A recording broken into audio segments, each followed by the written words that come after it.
Hello everyone, welcome back to my channel. My name is Funky Taylor, aka Taylor.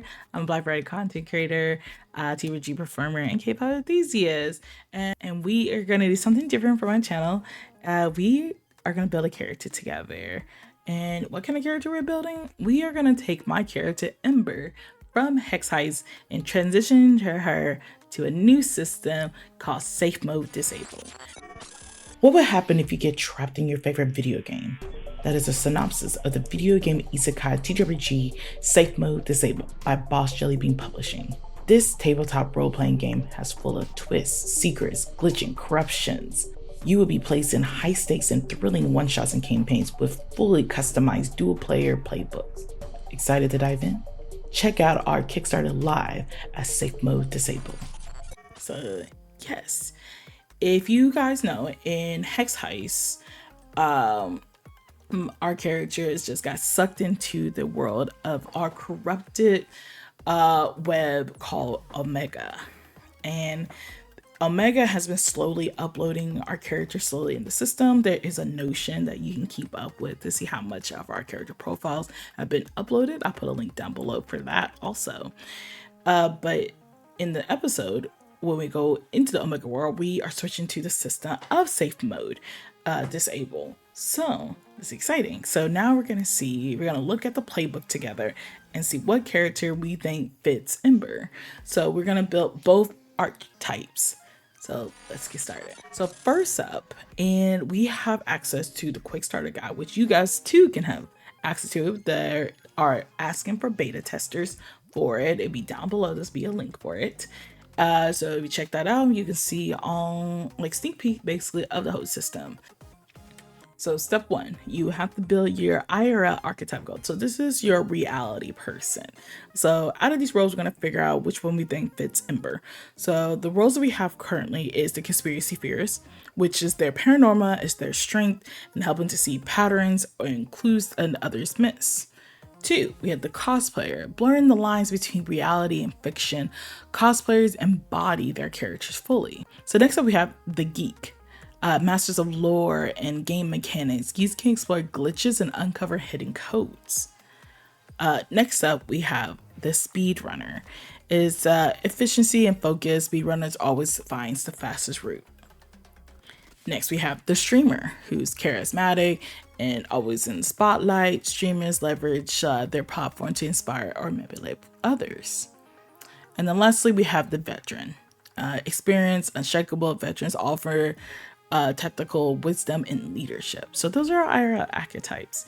So with my character Ember, she is living in a complex lore life right now that she is witch and also part demon, and she just learned more about her demon side more recently, and she's trying to learn how to balance both of these two worlds together.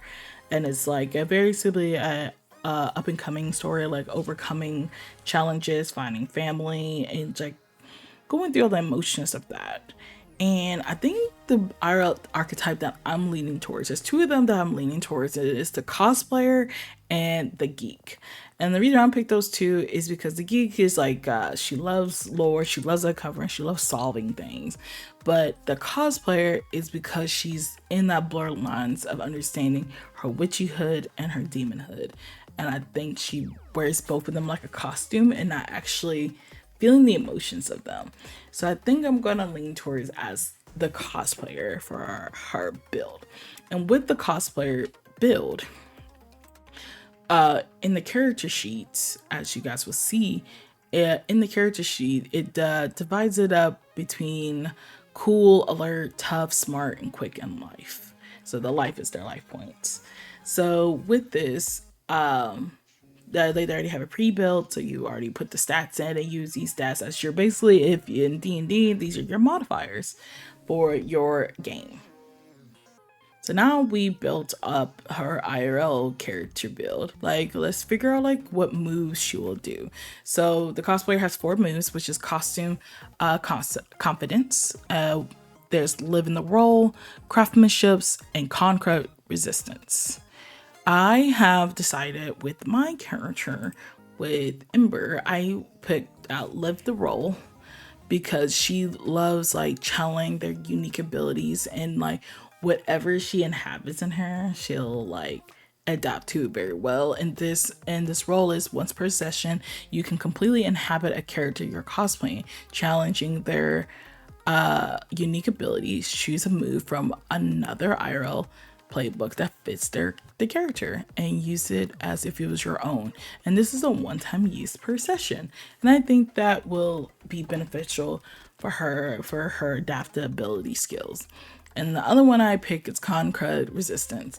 This one is like when you gain a status effect, you can roll tough at the beginning of each of your turns, potentially in the effect on a 10 plus, you shrug it off entirely and gain safe immunity for the next time you are given a status effect. On a 7 to 9, you only end the current status effect. And then this is like, again, helpful. She's a demon. She's tough it out. She likes to like move forward and keep going. So I think these two moves I believe these two abilities like is perfect for her in this quick little one shot that we're doing. So now we have our IRL archetype picked out. She's the cosplayer. So now what is the next archetype? And that is the game avatar. So now we got to figure out what game avatar is what she will be depicted in the Omega world. So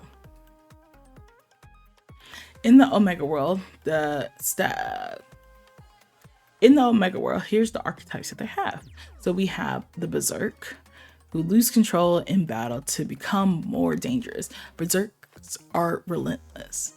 Then we have the DPS. The DPS, or damage per second, specialize in quick and high damage attacks.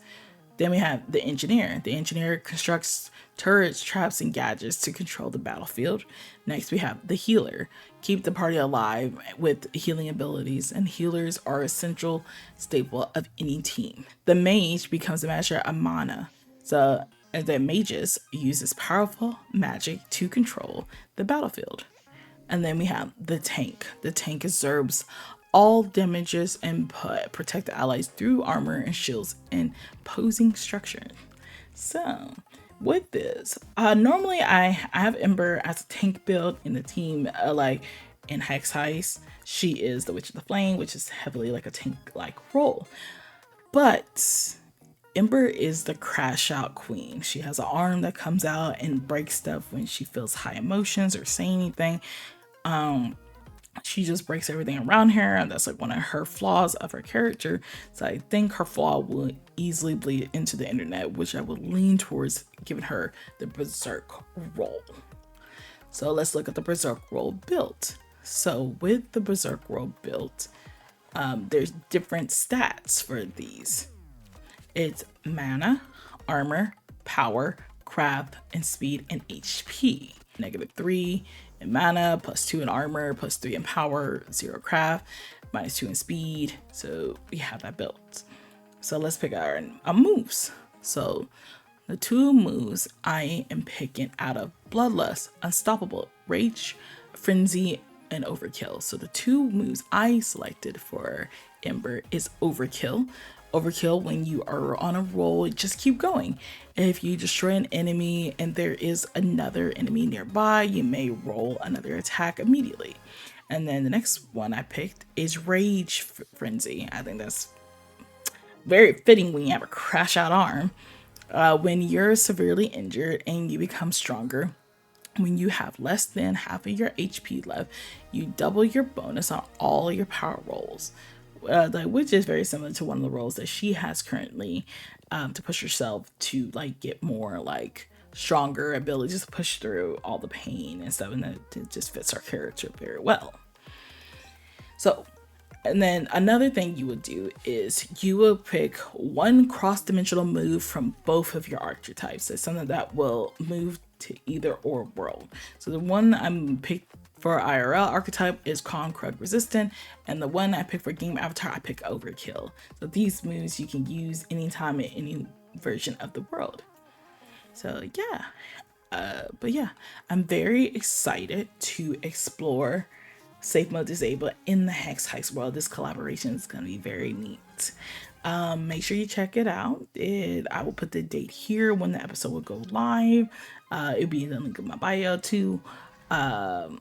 Yeah, so make sure you guys check out the Kickstarter for Safe Mode Disable, which is coming out April 21st, or it should be already out by the time this video also comes out. But the Kickstarter will be out April 21st. You can sign up down below. Check out all the amazing tiers. And yeah, thank you guys for watching this video. And I hope you guys have a great day. Goodbye.